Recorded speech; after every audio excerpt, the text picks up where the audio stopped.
shaped by the hands of an entrepreneur who dared to imagine a better world, a visionary who saw beyond the horizon, an industrialist who built bridges where there were none, and a nation builder who is a beacon of hope for his people.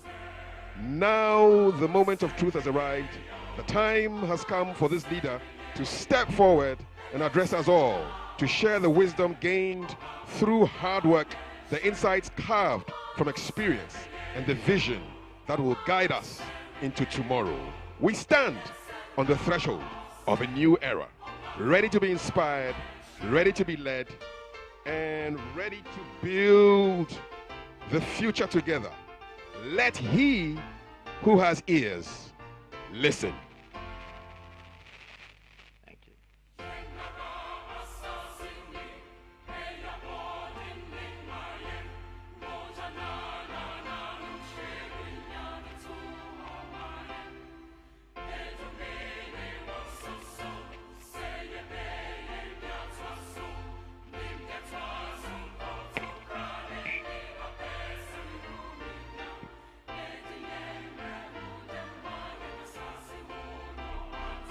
Good evening, ladies and gentlemen, and welcome to a historic event, the first ever virtual policy launch. And it's my pleasure to introduce to you the visionary leader of the new force movement. Let's welcome Nana Kwame Bediako. Thank you. Thank you.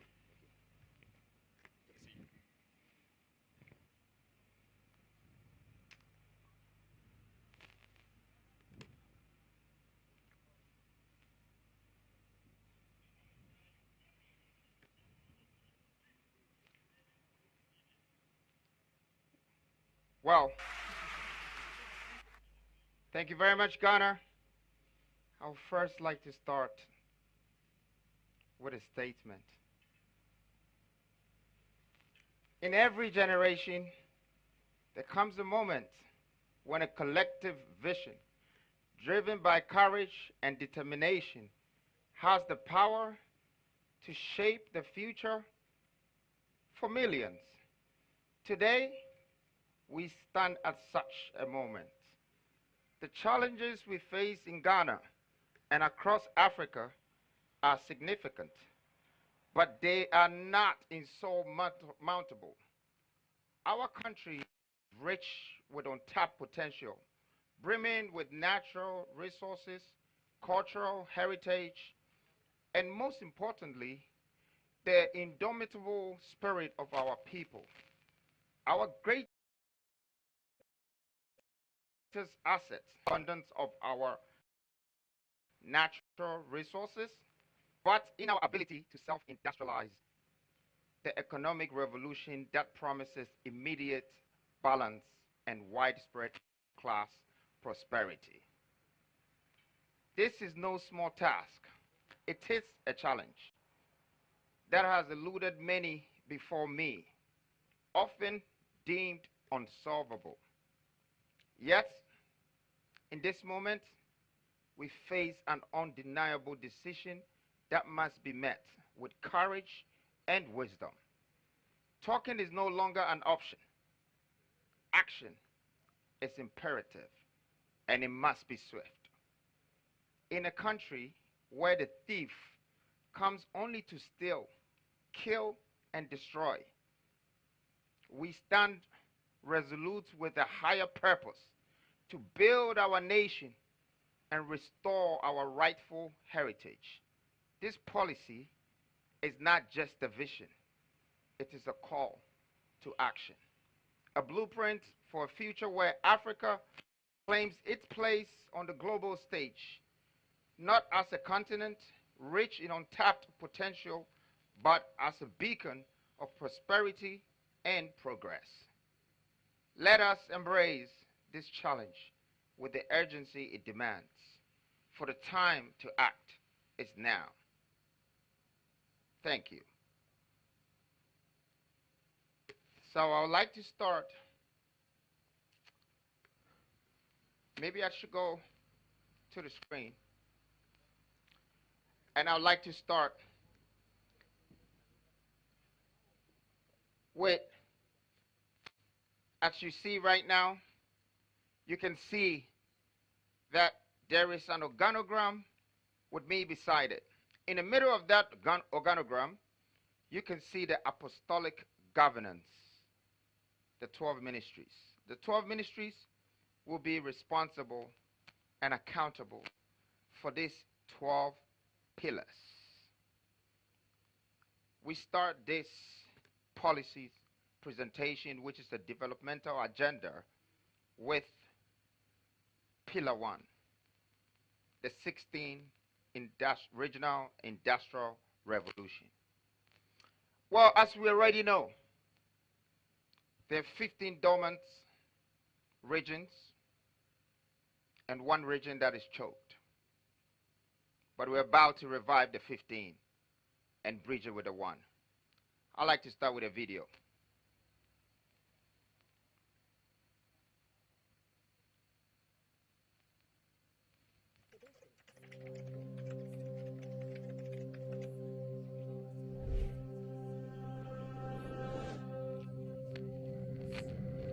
So we can play the first video, which is the 16th industrial revolution.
Let me know.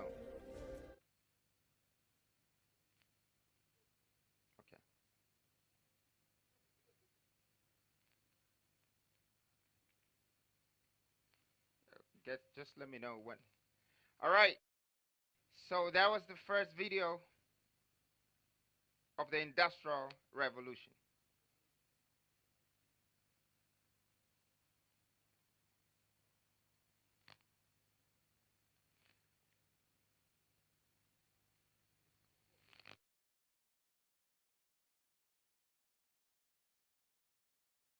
This has started the 16th industrial regional industrial revolution.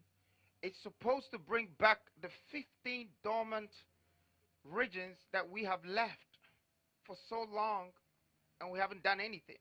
But tonight, I would like to unveil all the potential minerals, arable lands, and all that we have discovered through the research within the 15 regions to Ghanaians. Now, as you are seeing, we start by making sure we invest in all these 16 regions. That is industrial plants to be able to refine all our minerals. And then the processing plants to be able to process all our agro plants. So I would be able to take my time and take you through. Our research on attribution reserves shows that gold, iron ore, gas, bauxite, and lithium and diamond, the potential of agro processing and all the arable lands in the country amounts to 2.5 trillion US dollars. This is the outcome of our research. We are determined to bring out every region's wealth. So as you can see, we have searched every region inside out and realized what sort of wealth that can be created there and projected it in the next 10 years, Ghana will have an economic output at 4.7 trillion with the 13 million hectares of arable land and all these minerals. We will also create 8 million jobs in a decade. Now let me look at some of the places. I've already showed you Volta region. Maybe we should look at Ashanti region. Can we play the video for Ashanti region?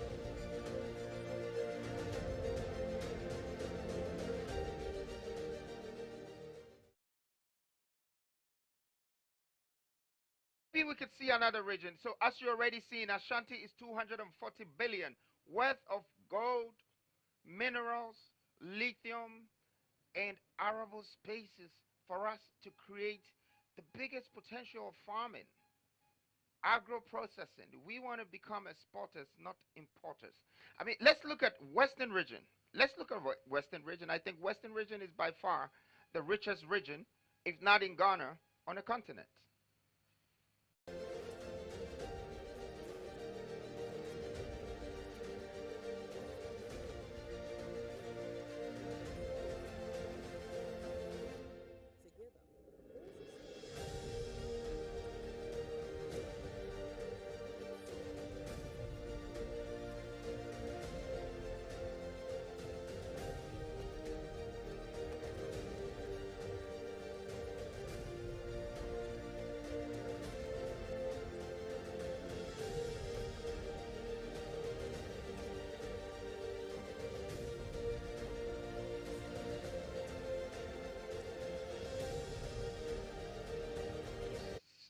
So you just saw Western region. It's one of my favorite regions. I believe that this region is going to become the Texas of Africa. This is where we are going to have the most industrial plants with the most minerals, the most agro products to be processed, and is right next to the coast. We can supply Africa and even supply the world. We have to take the Western region very serious. 420 something billion, it's something for us to take very serious because one is going to create all the jobs in the western side and even bring people from other parts of Ghana. We are going into wealth creation. And I want to do this with you, Ghana. As you can see, wealth creation comes with job creation. But we produce 200,000 barrels of oil per day in Ghana. We sell this and then, in fact, we let people extract it, go and refine it. Then we go back to Europe and buy this same product premium and sell our fuel at 15 point something cities per liter. All we have to do is build our refineries and we will have competitive prices and we will save the losses in the economy, the inflation in the economy just because of industrialization. As we can see also, just our oil can also produce us all the petrochemicals. We don't need to import products. We need to export products. The more we import products, the more we drive our economy out of this country. The more we export products, the more we take in other people's economy into our country. And the more we would export, it means we have created jobs. You know, this is going to make Ghana become the powerhouse of Africa. Okay? We cannot do agric without the culture. Now you can see that we have a lot of farmers in Ghana, but we don't have the processing plant to process the farming products. So we do the agric, but we don't do the culture. The culture is the 7 times of processing one product like cocoa. It can be chocolate. It can be cocoa butter cream. It can be a shampoo. It can be so many things. And there is the brownfields to create other things from this one product and create more jobs. As you can already see, 800,000 jobs per year within these 16 regions. That makes it at least 50,000 people getting a job in a region. I mean, I'm being conservative with the 8 million jobs in 10 years. But to be honest with you, a machine, a plant, is the only thing that can give you jobs in 3 different shifts. 8 hours times 3 a day. That is what I call 24-hour economy. You need industrialization. Who sells Gary for 24 hours in Makola? The women in Kejetia and Cantamanto cannot work for 24 hours. It would take a factory, it would take a plant, a production line to give 3 shifts a day. No industrialization, no 24-hour economy. I have brought you your economic freedom. With all this potential, how do we connect our regions and transport the supplies on the industrial scale? That takes you to pillar 2. We've just finishing with pillar 1.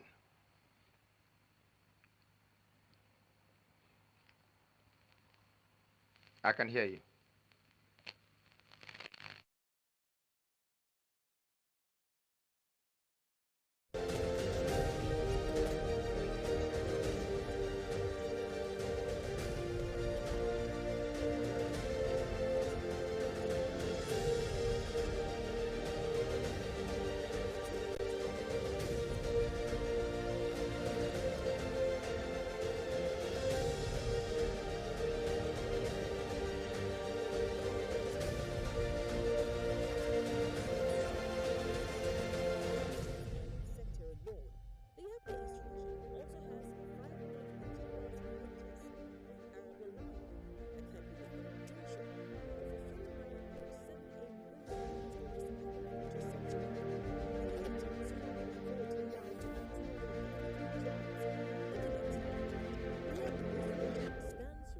To a beacon of innovation and prosperity.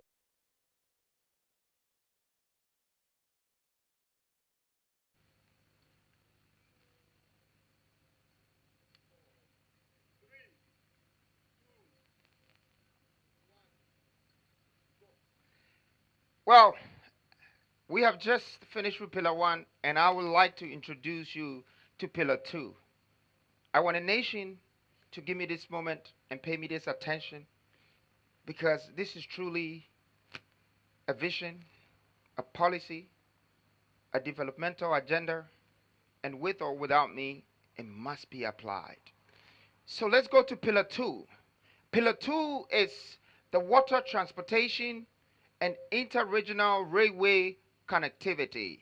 This is Ghana's first water transportation. Now, as you can see, in the olden days, our fathers really had respect for these natural resources that we came to meet. But today, we don't have value for it anymore.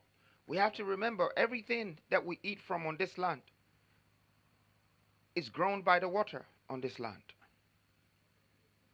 And there are so many regions that we can connect to by connecting the water. So let me tell you my vision about the water connectivity infrastructure. Now, one thing that I can see in this country, Lake Volta is the largest man-made lake in the world. Why are people not visiting Ghana to view Lake Volta? In fact, what have we done with Lake Volta? I mean, you have billions of dollars sitting in Lake Volta. Maybe we'll talk about it later. But our national grid of water transport, it's something that we should look at. When we look at maybe even going here and pointing to some of these things you're seeing here, okay? And I know this brings us to the moment of the sea coming to Kumasi. But as you can see, this is Cape Coast right here. And this is the Gulf of Guinea. So I can enlarge it for you to see. So this is Cape Coast. Right here, this river, River Pra. And I'm so sorry to mention what has happened to it, but we'll get to that. River Pra leads all the way to Ofin and goes over there to Anum and goes there to Birim and to Koforidia. So here is Kumasi right here. Okay, you can see it. Now what we have to do is something called industrial dredging. You can go back and look at countries like Egypt that have used and dredged and had canals that generate 9.4 billion a year. The canals are meant for a lot of things, and the water transportation are also meant for a lot of things. The irrigation of this country for all our plants and all our crops we need industrial irrigation. So we need to do it one way or the other to support the system. The ferries, the cruises, the leisure, the transportation and the logistics that will move all the industrial products that we are about to manufacture will be pooled on this water. Irrigation and purification and logistics is one of the most important things in this world. Now, I can tell you that Ghana imports almost 89% to 92% of the things in this country. How did it get here? At least a fraction of 90% of that came on the water. So we need to make use of our water. It's very, very important. It will bring so much for tourism. So, with the support of us connecting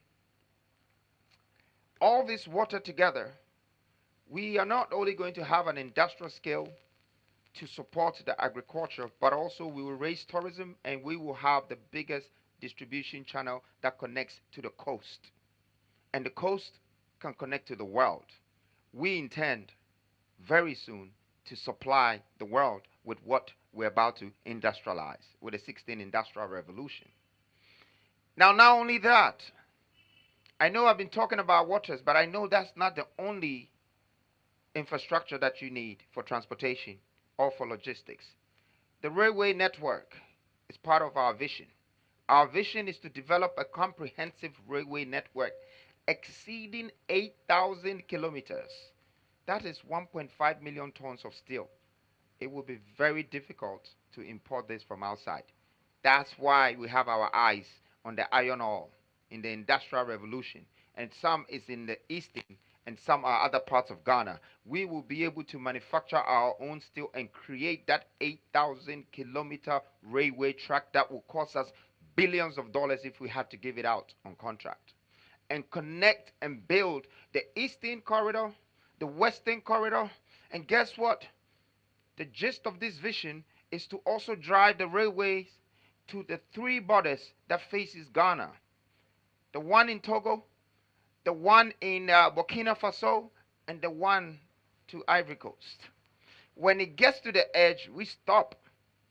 That is us creating new transportation and logistical path and not remain on the colonial roads that was built for us.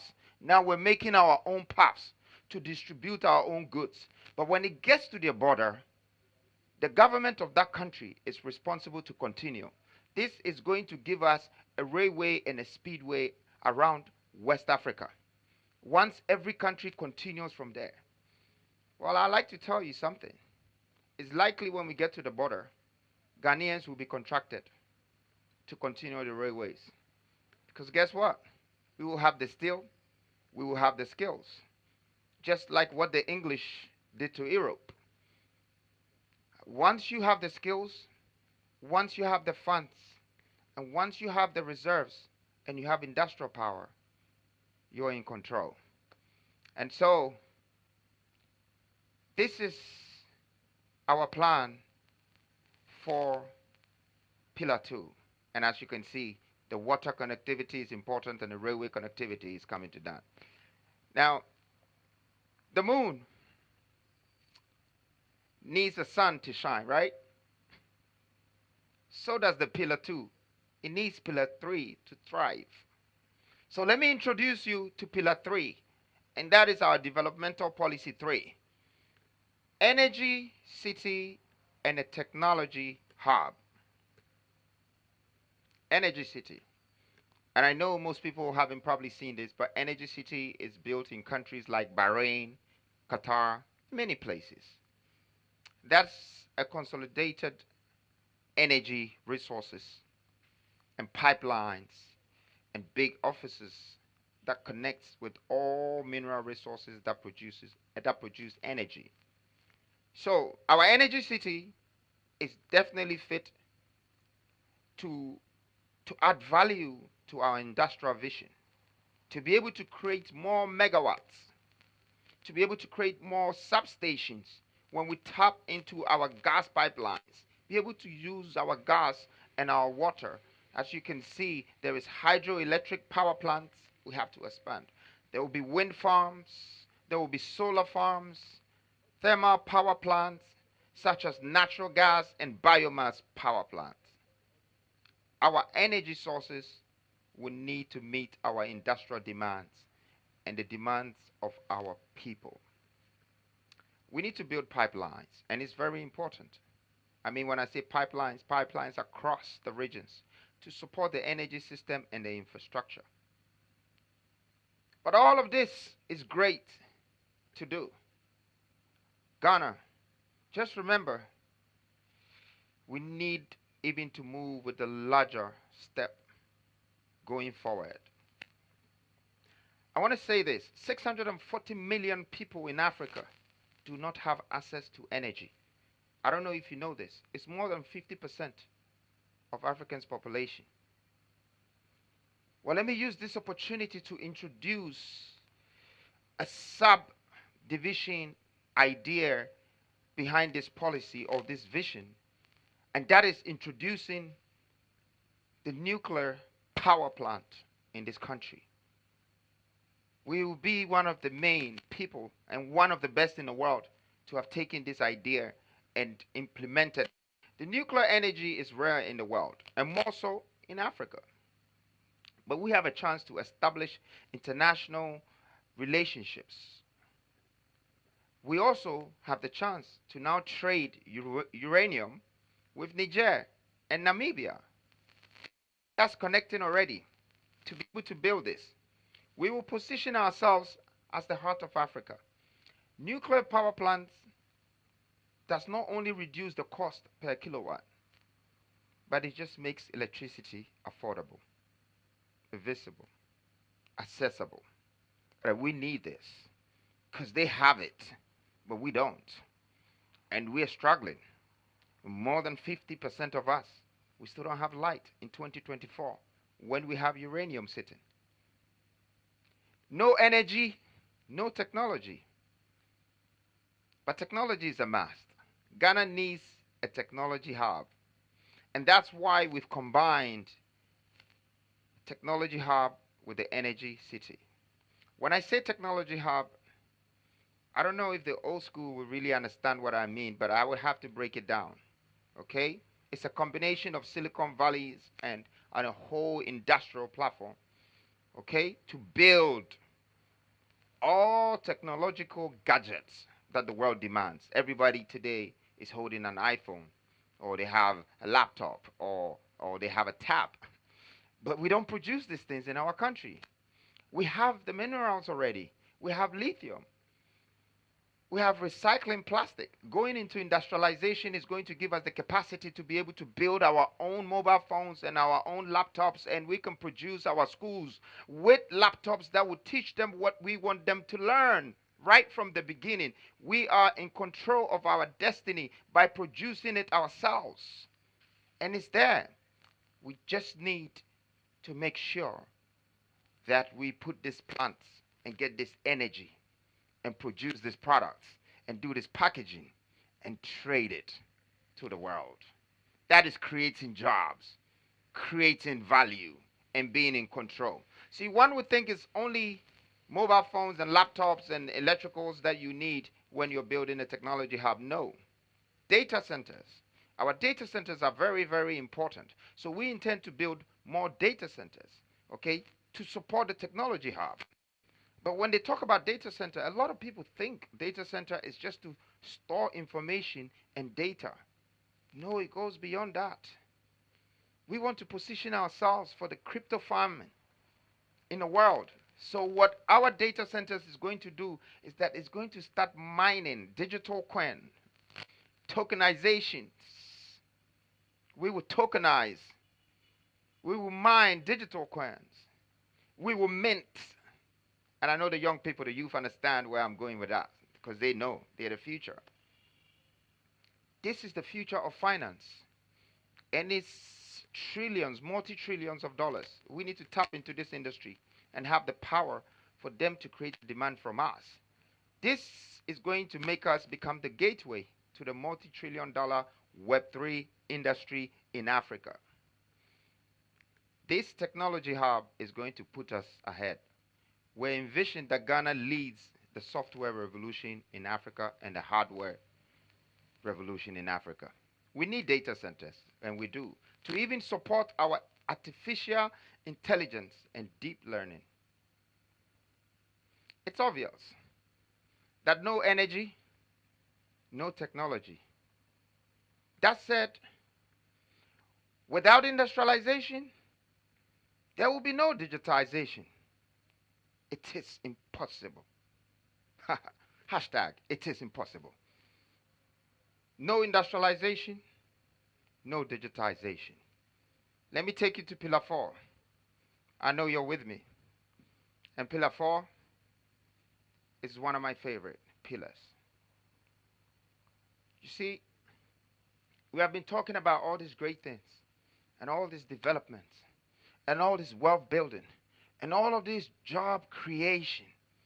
But there's one thing that I learned from our ancestors. You know, when I was learning from how the other people governed this world, the likes of the Egyptians and the King Solomons and the Mansa Musas and all the Americas and Europeans, they took one thing seriously. The Africans are not taking it serious. And that is reserves, reserves, reserves. Even an ant stores food. You need to store things. You need to have reserves. We are a nation of 33 million people. What have we prepared for our future? Where is our oil reserves? Where is our gold reserves? I mean, up until recently, we had only 7 tons in our central bank. And this information is public information. Up until recently. I don't know if it's really gotten to 14 now, because the last time they needed more tons just to borrow money. But that's all.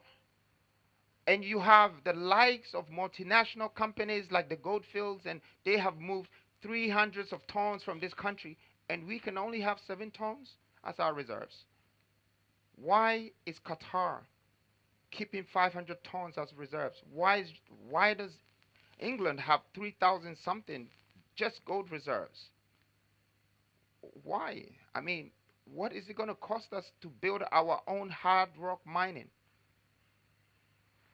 To go for the target, I want to take that first 200 tons as reserves in this country. I will do whatever it takes because I already have the gold on the ground. And we, as the new force, as the new generational leaders who are thinking with vision, we would make sure that we create that reserves for gold, and fund or money will not be a problem. But not only that do you need in reserves, not just gold or not just oil. Some of the biggest things in this world, you'll be surprised, is the food we eat every day. It's the basic necessity. And if you can have that, you have the opportunity and the power to feed the world. So we intend to build the biggest seedling bank and have food security for 100 years. It's called agro reserves. That's what we need. We would nurture this. We would actually feed this. And we are going to have food for a good 100 years. Reserves. The farmers will buy from us. If Ivory Coast run out of cocoa, they will buy from us. If India needs food, they will buy from us. This will make us like Joseph, feeding the 7 years of famine because we have kept the reserves. There are minerals that we can keep reserves. There is copper, there is iron, there is bauxite. All we have to do is keep extracting, keep creating the jobs with the people and letting them have the chance to be able to bring these things out of the ground and keep it as reserves. Whenever you refine any of this or you plant any of this, the value can be from times 5 to 10 or 15. It quadruples, it triples, it multiplies. Well, I've been talking about food, I've been talking about good reserves, I've been talking about food reserves. All these reserves, reserves, reserves, it's for the states, it's for the nation. This is what I call a japadie, the real japadie. Because you need an equity of what belongs to you. As one, we have to have a share of whatever that is on our grounds. We have to get jobs from it. We have to create wealth out of it. And we have to get the skill set out of what belongs to us. It's on our ground. We are the landlords of Ghana. It should be shared among us equally. But with all the reserves, there's one thing that I would like to add. And I know we probably never thought of it. But why do we buy money? Why do we have to go to England or go to Switzerland, to Delarue, to print our money? And after we fly or ship the money, before we have money? What happened to the industrial power that we're creating now? We are going to print money at home. We don't need to go to England or America to print money.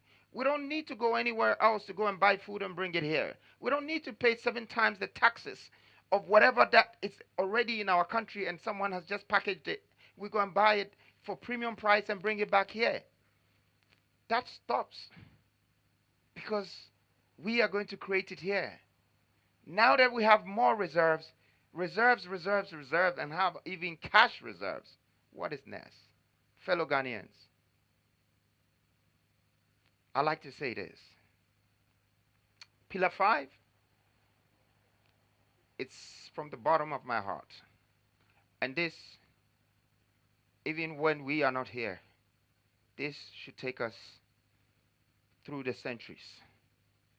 This should not make you just remember me. This should make you know that when I'm not here, my absence will be felt. Because I have found a way to take you back to Susu, where you came from, how your ancestors, your older gods, your fathers survived in the 500 BCs. We are going to create the National Sovereign Wealth Fund. This is the new IMF. Well, at this very point, Ghana is going to help me launch the new IMF because verbally it said, but physically and mentally, we are about to implement it.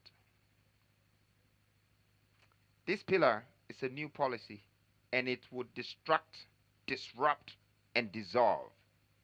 But eventually, it will rebuild our heritage value.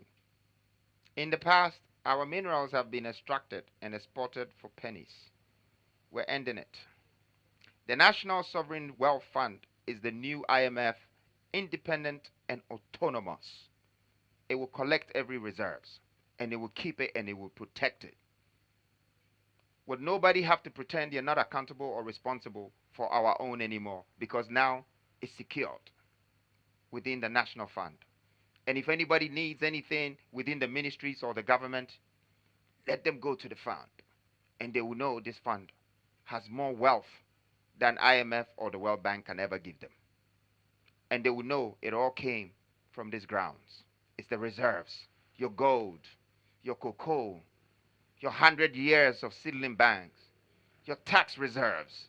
I mean, feed the fund. I mean, 100 million barrels of oil, 100 years of seedling reserves. All of this is going to be in the wealth fund of Ghana. Now, let me tell you the interesting thing about the tax reserves. To increase our reserves, we decided that we're going to minimize the corruption in the tax sector. Because you can see in the box, maybe there is, let me see if I have a tax reserve box here, something to explain it better. But you can see that we have almost 45% of royalties, of taxes, of many things that we collect. And yet, we don't see that value. What we are saying now is that we simply are going to take 30% of all gold extracted, all minerals extracted as income tax, no royalties, nothing. 30% of everything extracted from the multinationals, and it goes directly into our reserves. And that's where we quadruple the value. We multiply the value. So our taxes, one, is not going to go missing again. But two, is going to be in the form of raw material. And three, our industrial platforms will quadruple that.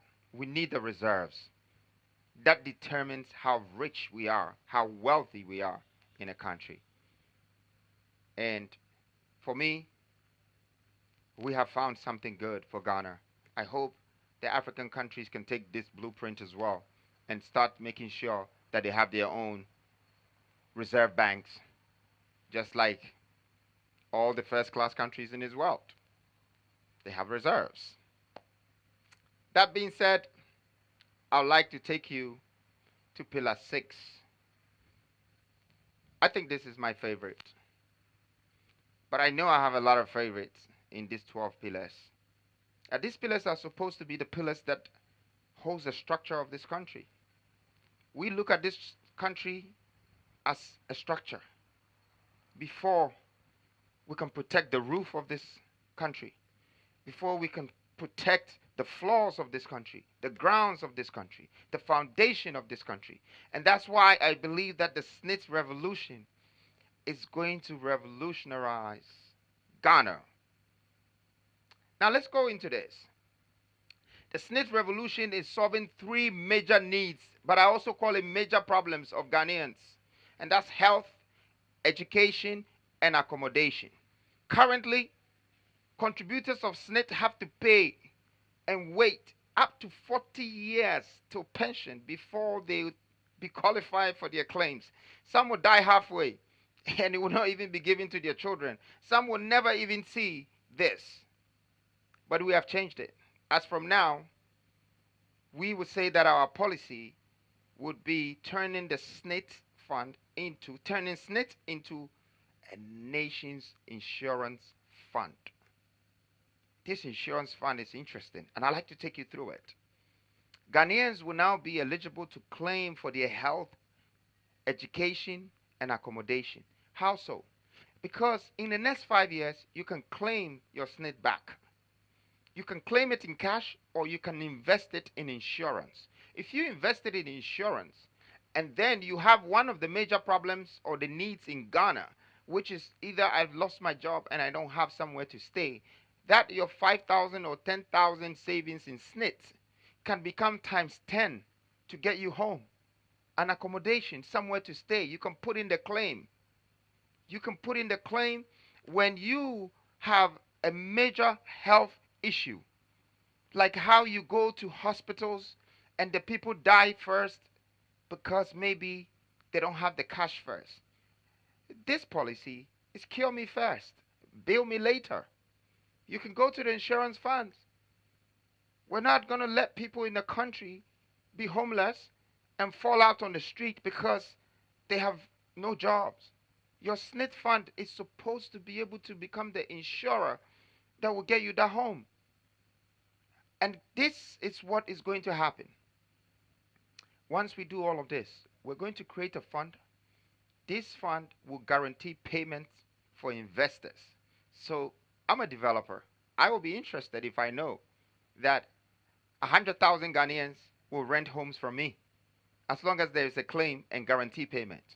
So it makes sense for me to put a feasibility study together for whatever investment partners and do that development because it turns around. It's also going to attract. It's going to attract uh, investors in the hospital area. It's going to attract even educational facilities. It will bring all of that together. I know that this next revolution might be stepping on some conditions that already exist, but sometimes we need to change our clothes when they're too old or when it's dirty. We just need to move on. It's another day. And so let's change it and let's move on. Now, pillar 7. I know I've been saying all of this, but it say if you want to educate a nation, you educate the woman of that nation, and it will transcend. It will go down further. We believe that education in this country needs to be tweaked, changed, make it adaptable to our culture. And that's why Pillar 7 introduces to you industrication. It's industrialization with education coming together. We coined this word by merging industrialization and education. Why do we continue to use a curricula and a syllabus that are over a century old? And why is it talking about Europe and America? Why can't you study about your ground? Why don't you know about how to dig your gold? Why does it have to take somebody to come from outside to find where your gold is? Why do you have to give your cocoa to someone before he turns it to chocolate for you? What happened? What happened to you knowing about your sea, that you have oil in there and it can create petrol for you? We need to educate Ghanaian children about Ghanaian values, culture, minerals, the minerals and how it gets processed, and agriculture and the values that can come out of it, the power of supply and distribution.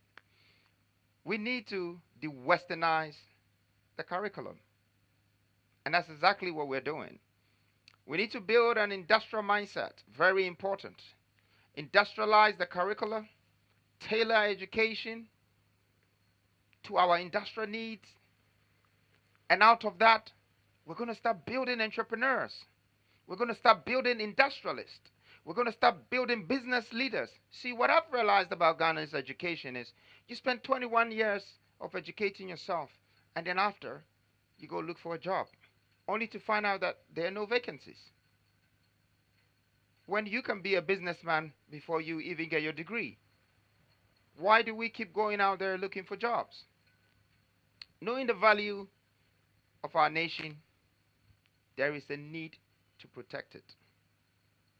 And let us educate our children so whatever we leave for them, they can guide it and they can build the future for the ones who are coming. I'd like to take you to Pillar 8 right now. And Pillar 8 is environmental and human rights protection. Well, environmental might not sound so serious. Human rights, we don't really care about it, but it's very important. Maybe we should start from the environmental protection. Do you know that protecting this environment means you're protecting your reserves? Look at the reserves, I've spoken about it. Look at the trillions. Look at the amount of jobs that it can create. Look at the economy. Look at all of these things. So it's our reserves. And guess what? We are now protecting our reserves. That is our hidden treasures. The reserves is also in the hidden lands, in the waters, the oil, the fishes, the gold, the bauxite, the lithium. It's all in the ground. It's in our water. It's in our farms. So why are we not protecting it? Why is maybe an institution like EPA busy chasing me for residual income or chasing the average Ghanaian for a permit that is given already when their main aim is to protect these valuable assets? Okay, I mean, you're looking at something like the water poisoning of this country right now. It's it's hilarious. Almost every water body is poisoned. And we are talking about a water connection, purification, and irrigation. Do you know what it's going to cost us to do that? This water purification, to get all our waters back to the way it is. Do you know that this water poisons the land? And this is the land that we grow our crops on. Why do we poison our lands where we grow the food on? Why do we poison the water that we live on, the reserves? Why do we continue to poison the waters that we have our fish from? Why are we poisoning everything? And if it's not us, why do we allow people to do it? Why are we destroying the forests that cleanses the air for us? This policy is for it's for us is supposed to be highly valued. Our national assets, our forestry reserves have billions and trillions of dollars sitting in it. But no one is protecting it. And no one is counting it. And no one has got stock of it. But yet we're running around. We're sitting on gold by looking for money. Yes. And when you look at all of these things that I've said, you see there is the Forestry Commission, there is the Land Commission, there's all these commissions that can collect commissions. But first, what I think we should do is to build something that would take the records of our lands properly and all national assets on a blockchain platform. This is where the technology hub comes in. So we're going to have a Web3 blockchain development centers that take stock of everything that we have in this country and control. And it goes in their national fund. Industrial purification to clean our water bodies, overhaul the EPA, and ensure that it delivers the duty effectively. Let's enforce environmental protection laws with no fear or no favor. Environmental protection alone is not enough. We need to protect the rights of our people. The human rights protection. I mean, I wanted to show the video of what I saw today with River Pra. I hope that they managed to show it. Yes. So we know that we're facing a problem now, and let's go to the human rights protection. Okay. For me, democracy is only an illusion unless the people's voice can be heard. But why have we disenfranchised millions of young people for so long? Why? Why have we stifled their voices? Let's allow the young people to vote. Let's allow them to have a voice. Let's remember that we've lived more than half of our future, or we have already outlived our future, and let's prepare the grounds for the young people. Let their voice be heard. Let them be a part. Use the appropriate institutions to educate young people about their voting rights. That's democracy. It's their voting rights, it's their human right. The voter registration must be open and accessible so long as a citizen turns 18. Let's not take this right from them. And then also, let's protect our journalists by any means possible. This is freedom press. Let's ensure that there is press freedom in the country. Encourage the citizens' journalism also to deal with facts, but also protect them so they can speak and their voice can be heard. Let's make greater leaps towards aligning Ghana with Universal Declaration of Human Rights for the protection of all men, women, and children. This is to allow every single Ghanaian citizen to be valued, treated with dignity and respect. I call this equality.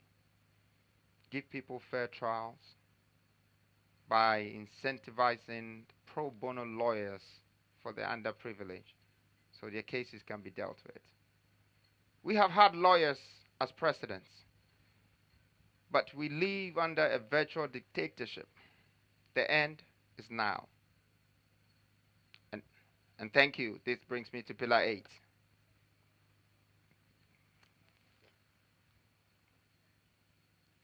All right, so at this point, being at pillar 8, well, I've been talking for a while now. I think I'd like to take a little break, but let me call the moderator. Let me just bring Kafui back on stage.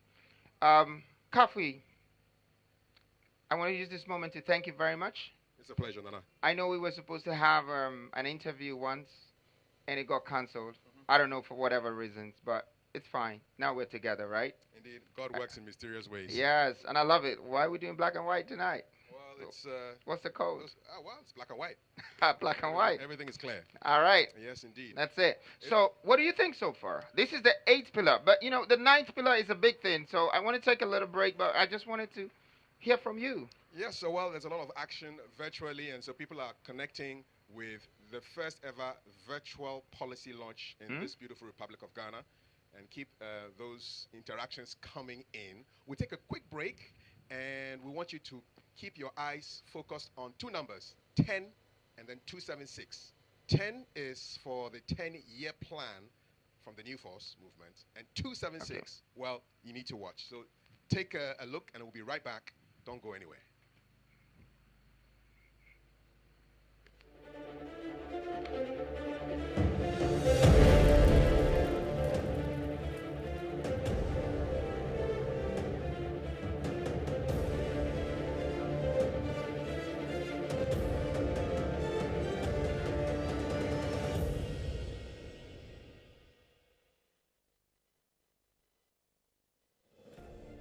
For too long, Ghanaians have been let down by empty promises and failed leadership, but now a new dawn is rising in our beloved country.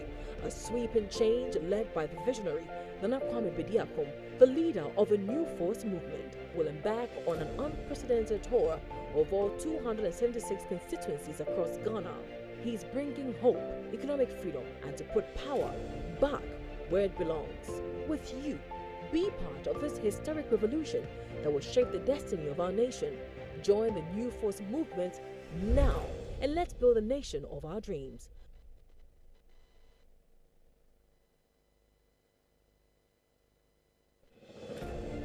For too long, Ghanaians have been let down by empty promises and failed leadership, but now a new dawn is rising in our beloved country. A sweeping change led by the visionary N.K.B, the leader of a new force movement, will embark on an unprecedented tour of all 276 constituencies across Ghana. He's bringing hope, economic freedom, and to put power back where it belongs, with you.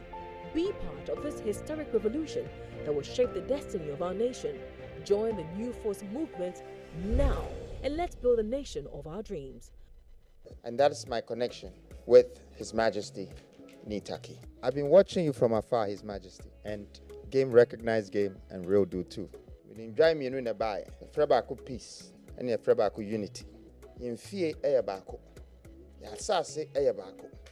Nipanin so ayabako. And so a tranweshiano ayabako. We are kings, we're queens, we're leaders.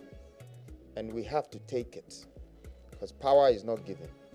Power is taken. I stand behind you in any power you take. And I know you'll be behind me too. It is a victory of the Lord that makes a man. Freedom, freedom, to stop freedom. Who are you to stop freedom? Are you God? You can stop freedom. Who are you to stop freedom? Are you God? You can stop freedom. We promote legend, we don't kill legend. Oh, the youth like him. We promote legend, we don't kill legend. Oh, the youth like him. Say, who are you to stop freedom? Are you God? You can stop freedom. Who are you to stop freedom? Are you God? You can stop freedom. We promote legend, we don't kill legend. Oh,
promote legend, we don't kill legend, oh. They use like him.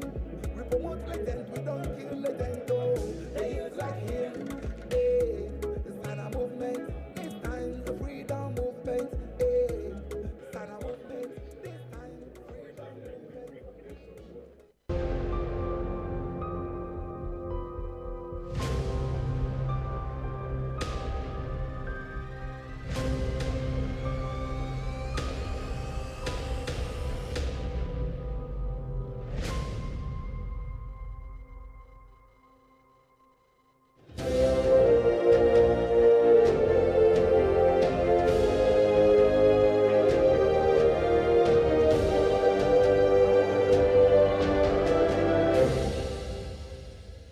As from today, my plan begins.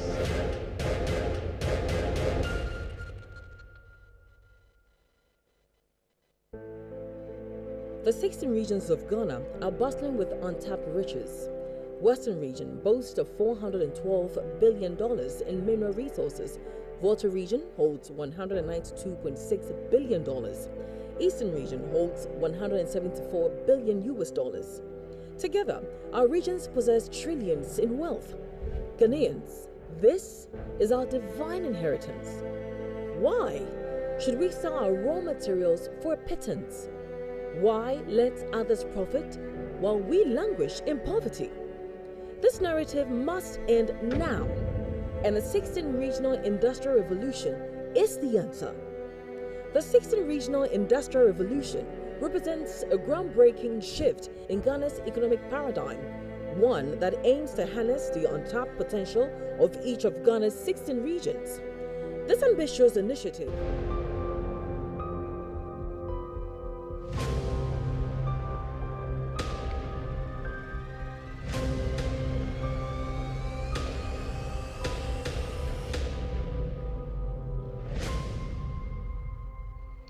It's exactly 97 days to election 2024 in the Republic of Ghana, and you're watching a historic first ever virtual policy launch. The speaker is Nana Kwame Bediako of the New Force Movement. And during the break, somebody was asking me, so when are we going to hear something in any of the Ghanaian languages? Did you cover that base? Listen, I'm a very proud Ghanaian because I can't be anything else but Ghanaian. And when you're Ghanaian, you have to remember this country has a lot of dialects. Out of the 16 regions, we thought of every single region, and there is a transcribed language on every regional industrialization policy. I mean, maybe I should play some for you to see. From Volta to Ashanti to you name it, to Upper West, Upper East, we thought of everyone. Policy is not for me or us. It's for Ghana. It's for the people of this country. And that's why we've had them in thought. And it's theirs. We want them to know the cost, the value, the jobs, everything that land owns.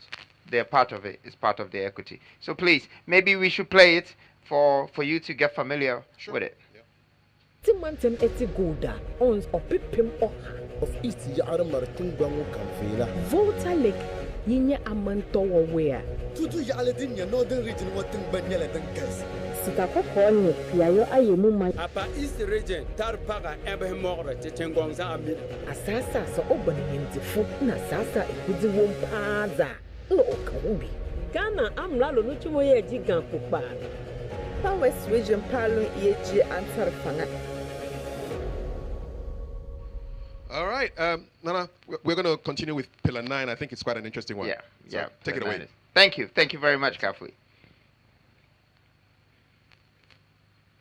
It's almost been an hour and some change into the evening since we started this presentation of our developmental agenda and the policy. But now I'm about to get you into Pillar 9, the apostolic governance, the 12 ministries. I mean, apostolic governance, it's a title, it's some title right here, but it's the 12 ministries. They say less is more. Our government will be the leanest, most efficient, in the history of African politics. We present to you the apostolic governance, one president, 12 ministers. Create a lean government that will be responsible for the 12 pillars. Now let me start. I'm going to press this. Like when you go into one of these, maybe we can press one of them and let's pick one. I'll take you through a few of the ministerial mandates because I think it's very important that you know what they have to do. So we start with Ministry of Finance.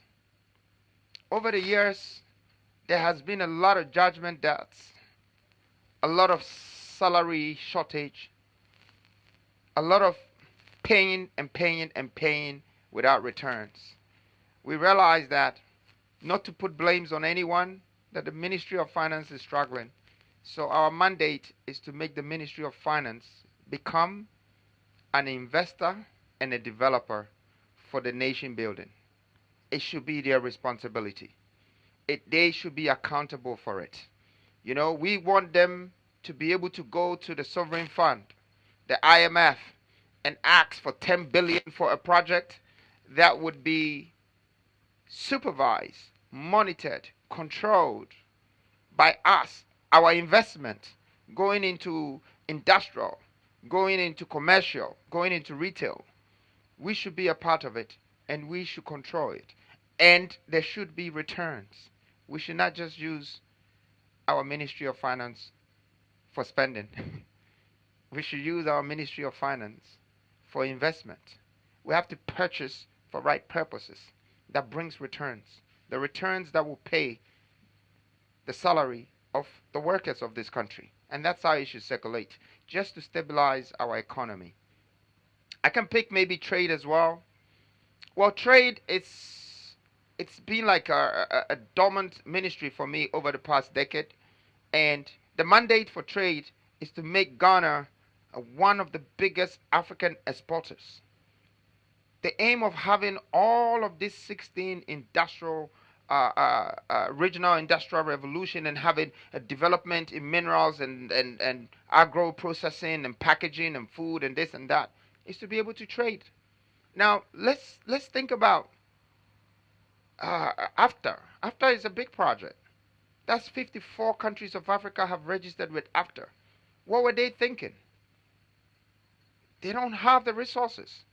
They don't have the products to distribute among these 54 countries. Where was the product going to come from? Were we going to import it? Or somebody else was going to come and put his plants in this country and trade in Africa? Ghana stands to be the flagship, the star, the black star of Africa that will have the power of distribution.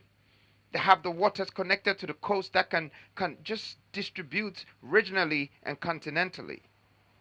And we feed in that gap for after. It's a great opportunity for us. We should look at Ministry of Agriculture. The mandate for Ministry of Agriculture is to establish the National Seedling Bank. And an industrial irrigation systems to support it. But we have the National Seedling Bank. Like we already said in the reserves, we will have a century of food guaranteed for us. And it would be the mandate of Ministry of Agriculture to see to it that it's being monitored, supervised, managed, controlled, and for the public and the citizens of Ghana to get jobs out of this mandate. For the citizens of Ghana to create wealth out of this mandate. But that's what I believe the ministries should be doing. For these 12 apostles should make sure the pillars don't break.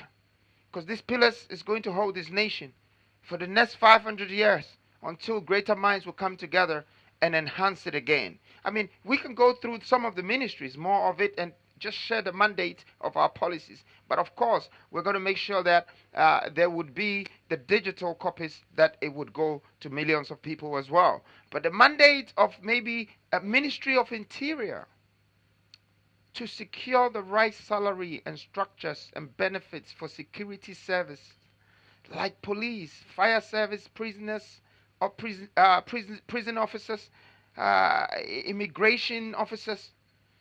I mean, if we want to minimize corruption, the first thing we need to think about is to give value back to our people. Once they have value, the right salary, there is no way they would like to take pure water for bribe. But, we just need to give value to our people. And we need the Ministry of Interior to have this mandate and take it serious that we're moving from the low income world that we live to the middle income world. Creating and putting the right structures in place for everybody to get the fair share of salary and build the economy right. Don't forget, taxes will also help the country. The more jobs we create, the more value we bring. And so that's Ministry of Interior. Maybe I should take you through one or two, but I still have 3 pillars to take you through. So I'm going to take you through this ninth pillar, which is the apostolic governance, and then take you back to the pillars. But there are more and more. You have 12 of these. We are here to build an army of dedicated Ghanaians who will manage this great nation. Ladies and gentlemen, to lead is to serve. And I'm here to serve you. Thank you. Now I'm going to take you out of the apostolic governance and I'm going to take you to one of the biggest pillars. Surprisingly, I guess the title alone, Ghana raising Ghana's first $50 billion. I mean, this kind of figures when you call, it's like, how is Ghana ever going to make this money? Because we're only struggling over 3 billion and we barely get it. So how are we going to raise 50 billion? Yes, we are going to raise 50 billion. Says who? Says the young man standing in front of you. This vision and this policy is going to make it happen. If you ever wondered where all this money will come from, well, this is it. And it's very simple. So we decided a collaboration between the Ministry of Foreign Affairs and the Ministry of Interior come together for one purpose: to empower the immigration services of this country and create the citizenship package to monetize Ghanaian citizenship only for Africans.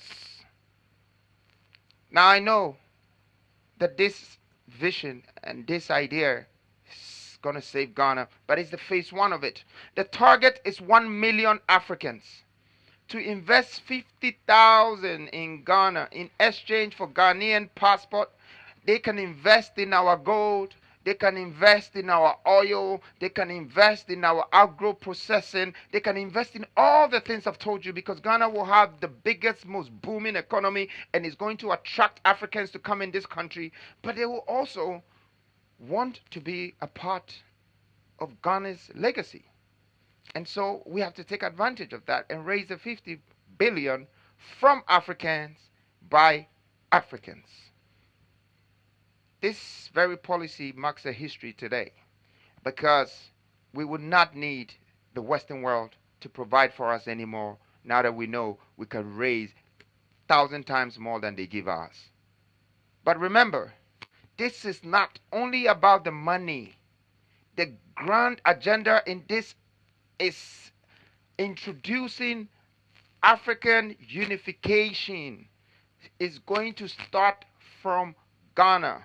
We would be the first people to start the project USA, United States of Africa, by people joining us, and we welcoming them through our borders, but also they will be investing on our lands. See, we're about to initiate a borderless continent. And trade will come through. Investment will come through. Our neighboring countries will join us.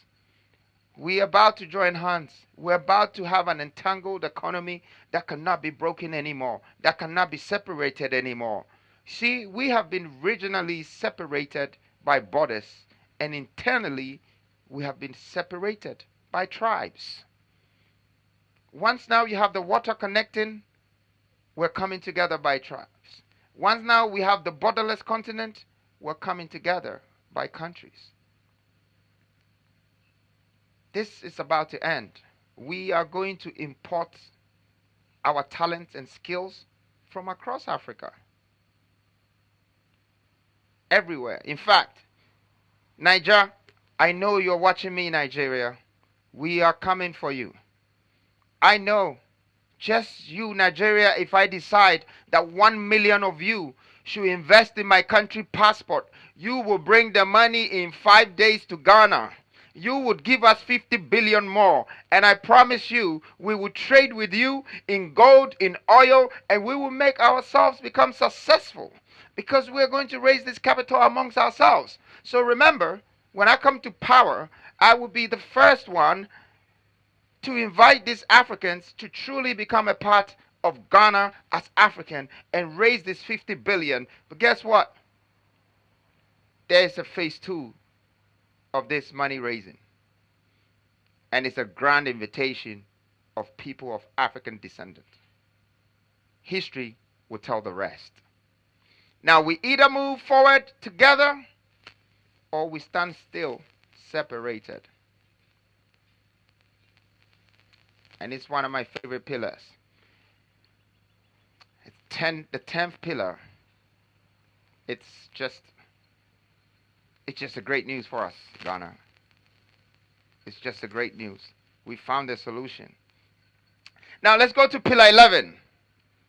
Pillar 11 is interesting also, and it's national security and data protection. I mean, we have national security, but we should remember this.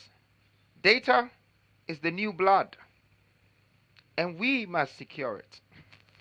We need the data. That's why we're building the data centers. That's why we're minting. That's why we're building the blockchain and the Web3. The Web3 to store the data and information of this continent. Our aim is to build Ghana's first Web3 platform to support the National Sovereign Wealth Fund. Migrate all national data to a national Web3 platform and store our health records. I mean, to build this government blockchain, it should have the department to really store our health records, our academic records, our stocks of commodities, and agro reserves on the blockchain network, our gold reserves, our land reserves, all the reserves. See, you could see that these pillars are supporting the ministries, and now corruption will be hard for one to commit. Because we're creating wealth, creating jobs amongst ourselves, and we don't need to rob ourselves anymore. But we need to have these platforms to support our stocks and our records. See, we have to make the government transactions, data and information transparent. This system is going to make it impossible to edit. You can't enter again. If we have 10 million ounces of gold, we have 10 million ounces of gold. If it's reserves, no one can change it. You can't edit it. We have to make this a national data and information base that is also publicly accessible. That is the free country that we want to live with such an economic freedom. That's what we need. At this point, transparency and accountability is a necessity. We need it as a country. Now, if the government wants to know you or the government wants to know about you, then you must know about the government. And that's what this our new Ghana is going to do for us. Transparency. Bring real accountability and responsibility. Pillar 12, we're coming close to the end of this presentation. And Pillar 12 is the pillar at the cornerstone of this country. That a lot of people cannot see the value of it, and we did not invest in it right. So we're now becoming victims to the international world for those who have trained theirs and made theirs better. And that's sports and the creative industry. Well, I know that Ghana has breeded a lot of stars, musicians, footballers, but how many of them? You can probably count them. Our approach to the sports and creative industry is ownership and control. We need this. We need ownership and control. We have to own the academies, own the music catalogs, and own the distribution power. How are we going to do this? Let's start by the sports. I mean, first of all, everybody watches football from outside every day, and they actually depend on it. But hey, we can invest in the sports sector, basketball, lawn tennis, and boxing, and etc. Well, this is our plan. First, we're going to build 16 multifunctional sports academies in all the regions because we don't know where Ronaldo is, we don't know where Messi is. You can find them in any of the region, and therefore we're not going to discriminate. We make sure that there are academies to search for these talents everywhere in Ghana, and we're going to nurture them, grow them, own them, and they also have to own us. Now, what happens when we build these multifunctional sports academies? You see, it attracts something. It attracts educational investors where they come to yourself to the academies. And your child might be in the academy, but there is an education to support them. So they just don't become a footballer without knowledge, or they just don't end up with their knowledge in their foot. They have to also learn about their country and their resources and what they can create. It will also, obviously, apart from the educational facilities, I believe that there could be other things that it will attract in every region to discover more talent. But the point is, we're trying to breed athletes, world-class stars, because they contribute to our economy. One artist can bring billions home in value through endorsement and many things, but we have to start nurturing them now. We have to start building all these platforms and bringing them out from Ghana and even finding more beyond our borders. We have to also think about how we're going to offer these scholarships, these exchange programs through partnerships and partner schools with talented students and then work with them.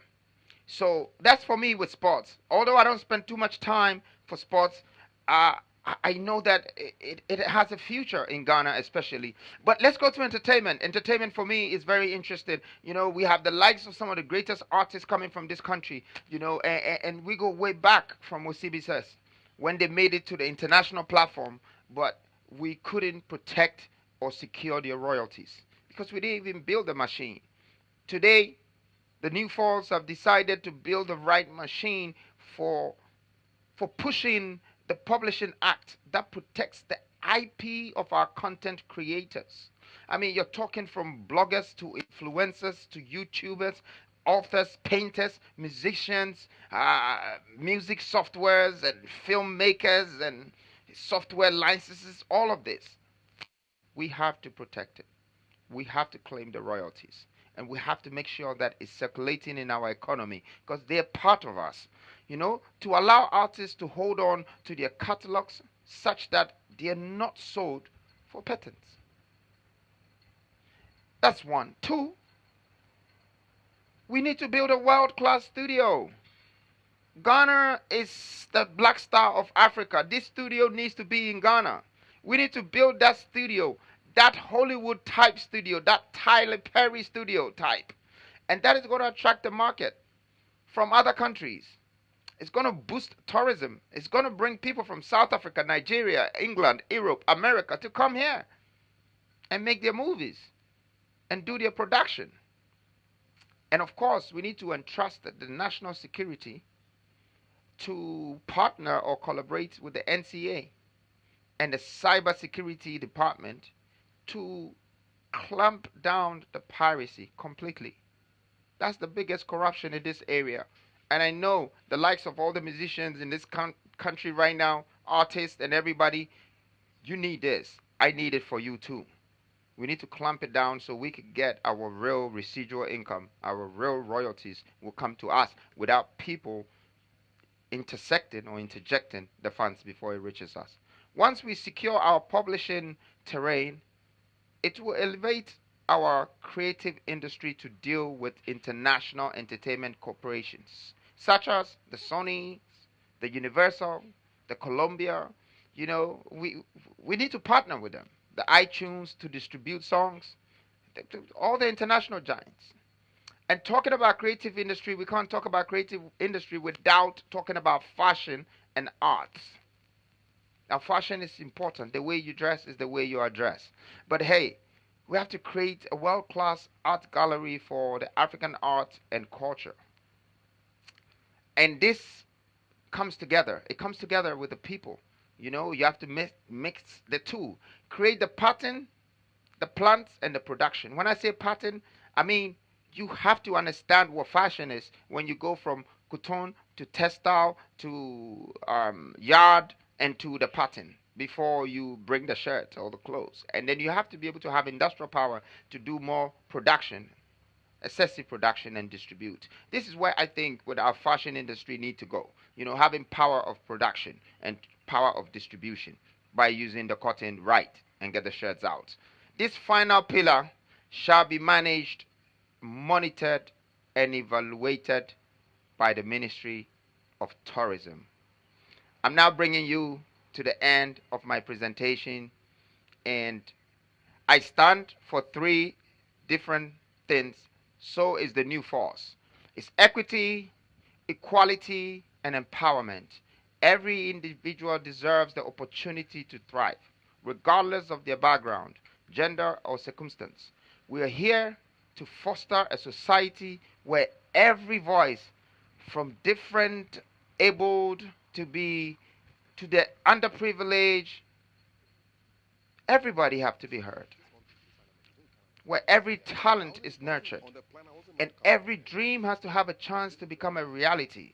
This is our commitment, the new force, to create a new Ghana where equity, equality, and empowerment are the norms, paving the way for a country that is forward, that is inclusive, just and truly a transformation. Let us move. Let us move forward together.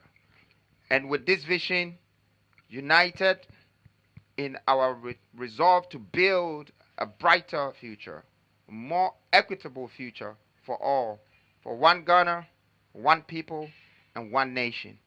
Thank you very much for tonight. I would like to bring Kafui back. Um, maybe I need to talk about the 10-year plan, which is the non-negotiables, the 7 non-negotiables. And how have you been all night? Well, I should be asking you, first of all, that's a masterful job. Thank you. Thank you very much. 2 hours on your feet explaining your vision to the people of Ghana. And there's a lot of reaction and feedback across the portals. So I'm sure there's going to be a lot of plugging into to find out exactly what your vision is. And I want to say thank you for giving the people the opportunity to hear what is in your mind for the people of Ghana. Thank you. And that wraps up our very historic first ever virtual policy launch by Nana Kwame Bediako from the New Force movement. Keep it going. My name is Kafui Day, and have a good evening. It's 97 days to election 2024. God bless. Well, thank you very much once again, Ghana. I really appreciate you for this moment. And I would like to leave you with my 10-year vision. The 7 non-negotiable principles that will build this country and beyond Ghana borders. Enjoy the vision. And I'm here to serve you. Thank you. Thank you very much. Love you, Ghana. Thank you.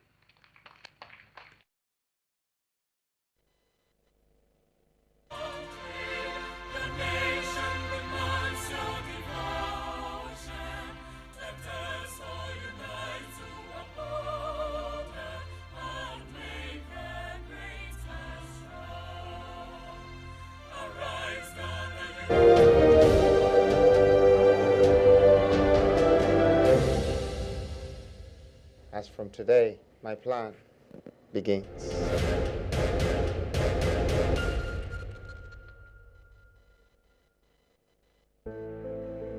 The 16 regions of Ghana are bustling with untapped riches.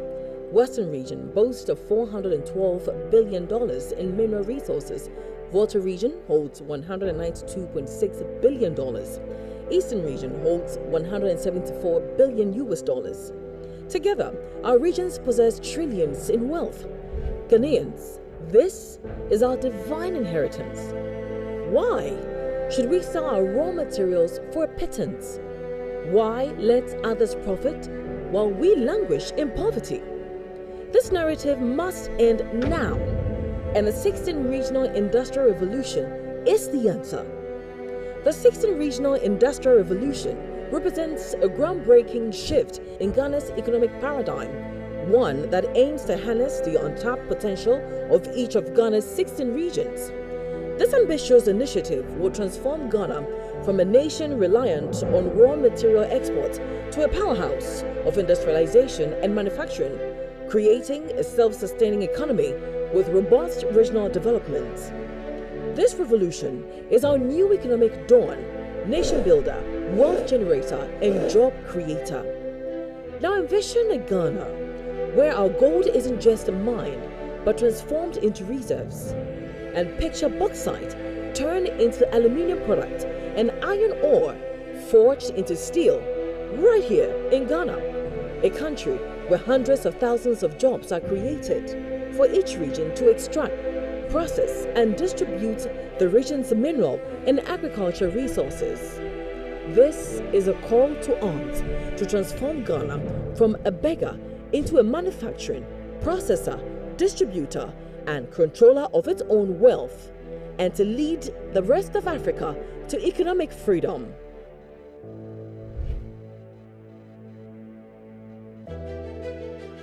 Water connection and the Great Eastern and Western Corridor Railway. A true industrial powerhouse demands a revolutionary overhaul of distribution networks.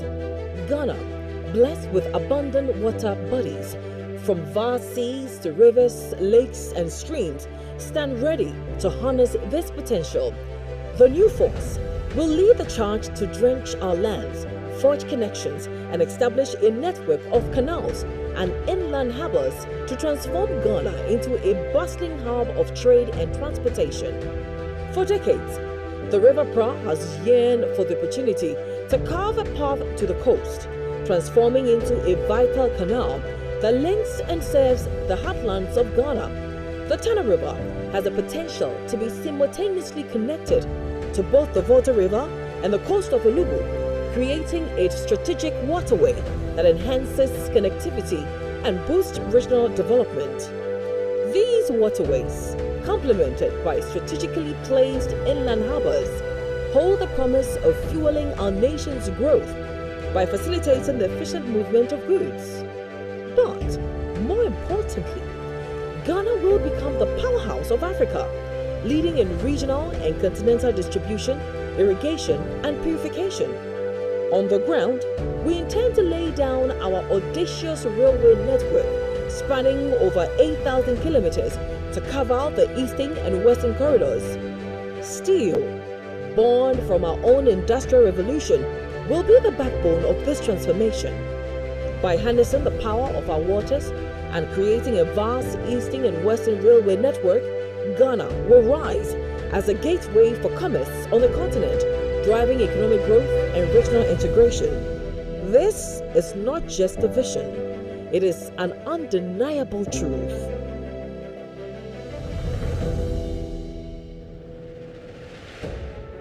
Before the age of enlightenment, our ancestors counted their riches not in papers and coins, but in the intangible bounty of land, herds of cattle, stores of grain, the fruits of labor.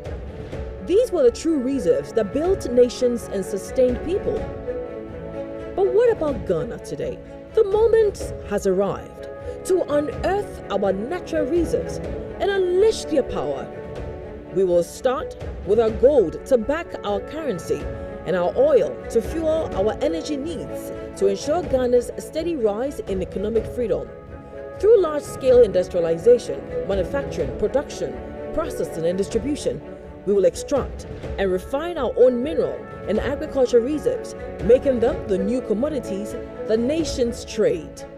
The new force envisions Ghana becoming the African giant, the titan of wealth and power, with mineral reserves sufficient not only for our needs, but also for distribution to the rest of Africa and the world. The immense mineral reserves will be the foundation upon which we create financial districts, the new Wall Street of Africa. Where nations trade in stocks and reserves, our food security will be ironclad. As the population grows and the world grapples with climate change and wars, our arable lands and agro-processing industries will be bolstered to produce and distribute abundant food to sustain our nation and meet the needs of the African continent. We will introduce a seedling bank where we can nurture and grow seeds into foods for decades, ensuring long-term food security not just for ourselves, but for Africa. Reserves will build our stocks, reserves will guarantee our wealth, and reserves will feed our needs. West Africa's biggest economy. Ghana is poised to be the natural playground of West Africa, and industrialization will unlock our potential to captivate adventurers, nature lovers, and families. Our industrial revolution will fuel the creation of West Africa's biggest central park. Designed with a forward-thinking approach, the park will not only be a major attraction, but also a model of sustainability, boasting a low carbon footprint and cutting-edge green technologies. The park will house the largest zoo in West Africa, featuring an expansive range of wildlife from across the globe. Adjacent to this, a vast safari park, which will offer exhilarating experiences with guided tours and immersive encounters designed to captivate visitors and provide educational insights into wildlife conservation. In addition to these wildlife attractions, the Eco Park will include innovative water parks featuring thrilling slides, wave pools, and lazy rivers, a grand museum to celebrate Ghana's rich cultural heritage, and a city of hotels to provide world-class accommodation. This integrated approach will ensure that visitors have a memorable stay and experience the best of Ghanaian hospitality. To see this Eco Park attracting Europeans, Americans, and Asians to Ghana, to witness our greatness and marvel at our ingenuity.